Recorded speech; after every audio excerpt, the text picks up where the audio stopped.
resolveram fazer uma comemoração do golpe no Clube Militar.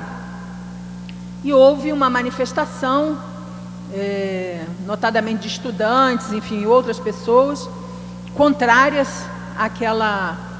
àquele ato que estava sendo realizado no Clube Militar. E, nesse processo da manifestação, os ânimos se acirraram e houve uma repressão seletiva sobre os estudantes, enfim, sobre as pessoas que estavam ali contra o ato do Clube Militar, ato esse que inclusive tinha sido proibido de ser realizado pelos militares pela presidente da República, Dilma Rousseff.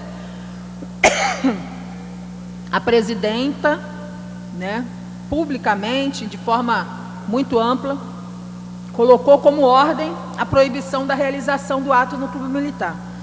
Mas, durante o episódio, houve um processo de repressão, e esse processo de repressão não foi contra os defensores da ditadura que estavam dentro do Clube Militar, pelo contrário, o ato de repressão foi contra as pessoas que do lado de fora estavam se manifestando contra. E houve um questionamento de como que nós, né, no caso eu poderia estar apoiando a luta dos policiais militares,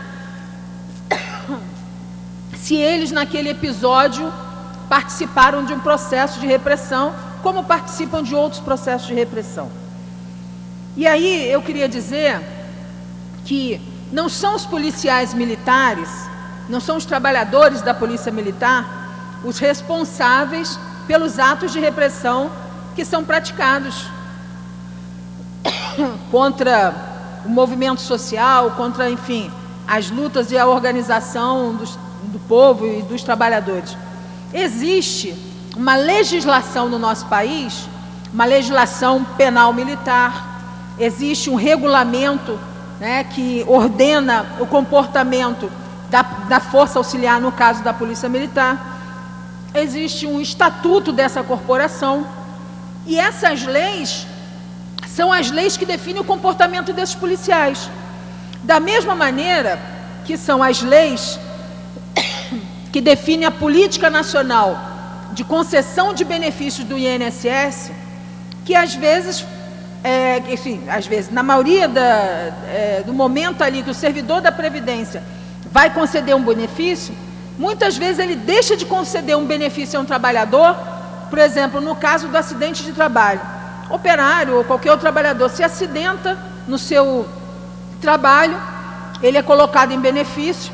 Existe uma praga na legislação previdenciária chamada alta programada, e muitas vezes nós, os servidores da Previdência, já vimos trabalhadores até mutilados, sem nenhuma condição de voltar ao seu trabalho, mas que por força da legislação nos impõe como servidores colocar aquele trabalhador de volta ao seu posto de trabalho, aonde ele chega lá e, ao não poder cumprir com a tarefa que é estipulada, ele é mandado embora. Isso também é uma agressão muito grave. É uma agressão muito grave, por exemplo, professores da nossa rede pública, professores da rede privada, que sabem que determinados alunos não têm condição, né, de prosseguir de uma série para outra em função das dificuldades que essa criança traz de casa, das dificuldades do ensino, mas que por força de orientações, entre aspas, pedagógicas, né, que são emitidas pela burocracia das secretarias de educação, essas crianças passam de um ciclo para o outro, muitas delas sem ao menos estar alfabetizadas. O que leva os professores a aprovar repetidamente pessoas analfabetas? Crianças que não conseguiram se alfabetizar, que é uma grande agressão. O que leva um servidor da Previdência, né, a conceder ou não conceder um benefício e, com isso, fazer com que pessoas mutiladas sejam demitidas dos seus trabalhos? É a mesma coisa que leva com que policiais militares reprimam lutas e movimentos de trabalhadores. São as leis, são os regulamentos, são os estatutos. Esses, sim, são os responsáveis por determinar comportamentos para o conjunto dos trabalhadores. Todos nós somos regidos por leis, por regimentos, por estatutos. E hoje é mais fácil para a sociedade dizer que o responsável é o policial militar do que a sociedade se organizar e fazer um debate de estratégia dentro da sociedade, né, aonde essas leis devam ser mudadas. E por que elas têm que ser mudadas? Porque são leis ainda da ditadura militar, porque são leis algumas até anteriores ao período da ditadura militar, e que impõem um comportamento que hoje a sociedade reprova, mas que também a sociedade, né, de maneira, diria eu, muitas vezes covarde, não faz, né, esse debate, não se mobiliza, não trabalha para mudar o problema onde o problema realmente existe. Porque é mais fácil dizer que o problema da agressão da polícia é do trabalhador da polícia militar. É mais fácil dizer que o trabalhador da Previdência é responsável pela não concessão de benefícios. Como também é mais fácil responsabilizar o professor e não o sistema de ensino, e não o arcabouço jurídico que existe em torno da construção desse sistema de ensino, como responsável, por exemplo, pelos resultados da educação no nosso Estado, que estão entre os piores índices. E por que eu estou fazendo esse debate? Por que eu estou responsabilizando, querendo dividir essa responsabilidade também com a sociedade, e principalmente com os setores mais organizados dessa sociedade? Porque nós estamos vivendo hoje uma situação a nível da Polícia Militar, né, a nível do Corpo de Bombeiros, que vai se refletir na qualidade do serviço que essas corporações vão prestar à população. Nós, nessa última semana, enfim, nessas últimas 2 semanas, fizemos aqui um debate interno, né, entre os parlamentares sobre a questão da anistia dos policiais militares e dos bombeiros. Existem mais de 60 deputados que assinaram um projeto aqui, uma proposta de projeto de anistia.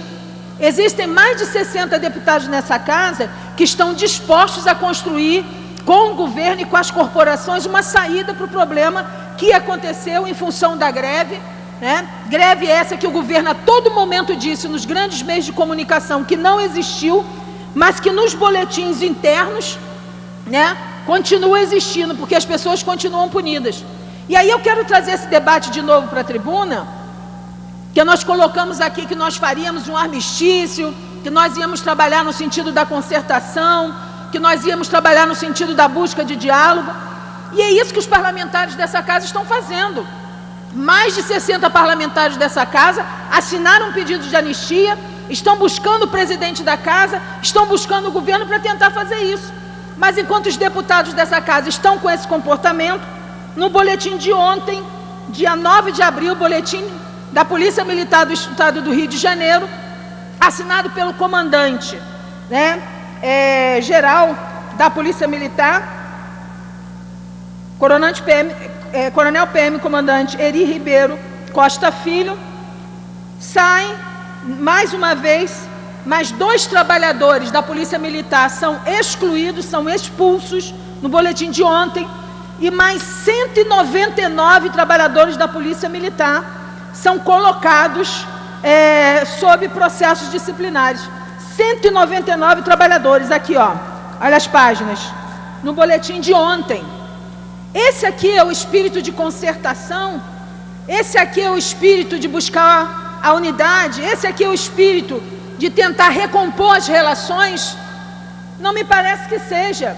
São mais 2 trabalhadores, agora são um total de 16 excluídos só na Polícia Militar, mais os 13 do Corpo de Bombeiros, com mais 199 colocados no dia de ontem. Já são mais de 470 trabalhadores da Polícia Militar, todos eles respondendo aos inquéritos administrativos, em função do movimento grevista.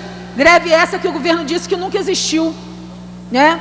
Vários desses trabalhadores, inclusive, que já foram colocados aqui, já foram expulsos, a grande maioria deles são do 28º Batalhão da Polícia Militar em Volta Redonda. Então aqui se trata da sociedade lá fora discutir o que está acontecendo. Porque isso aqui não é a banda podre da Polícia Militar, não é a bandidagem da Polícia Militar. Aqui não se trata disso, não são pessoas que têm nas suas fichas funcionais uma série de crimes nas suas costas. Por que o coronel, que estava preso no batalhão prisional especial, que foi pego em ato de pedofilia com uma criança, foi colocado na reserva, recebendo todos os seus vencimentos, com todos os seus direitos respeitados. E esses trabalhadores aqui, porque tiveram a coragem de se organizar para pedir aumento nos seus salários, estão sendo excluídos da corporação sem nenhum direito. Não é possível que a sociedade aceite isso. Não é possível que as pessoas não pressionem o governo do Estado. Não é possível que os movimentos sociais organizados achem que isso aqui é uma coisa tranquila de ser vista, de ser colocada. Um pedófilo, coronel, é colocado na reserva com seu salário integral, com todos os seus direitos. E os trabalhadores, certo? Que foram à luta para garantir seus direitos enquanto trabalhadores, estão excluídos, sem direito a nada. Então eu não poderia, apesar de estar dentro desse espírito de concertação, apesar de estar junto, de querer me somar a todos os esforços, eu posso ser tudo menos hipócrita. Eu não posso ver no dia de ontem, no meio desse espírito de concertação que quer se estabelecer, né? Mais 199 pessoas, mais 2 expulsos, mais 199 pessoas em boletim para responder a procedimento. Já são mais de 460 trabalhadores respondendo a procedimentos, né? Então eu vim demonstrar minha indignação. Eu tenho certeza que essa indignação não é só minha. Eu tenho certeza que todos os parlamentares que assinaram nessa casa o pedido de anistia se sentem desrespeitados com esse comportamento, né? E trazer isso aqui não só mais para os parlamentares da casa, mas trazer para a sociedade lá fora, porque depois, quando o policial for lá fora, tiver um comportamento inadequado, for bandido, porque está cheio de policial bandido, a sociedade não pode reclamar, sabe por quê? Porque coisas grotescas como essas estão acontecendo, a legislação que é grotesca ainda da época da ditadura militar está presente e não se vê movimento na rua para dizer um não, um basta, esse tipo de coisa. Então eu queria aqui declarar a minha indignação com esse tipo de coisa que está acontecendo e dizer que me somo a qualquer tipo de esforço que faça parar essa injustiça que está ocorrendo hoje dentro da corporação. Muito obrigada, senhor presidente. Desculpa o atraso no tempo.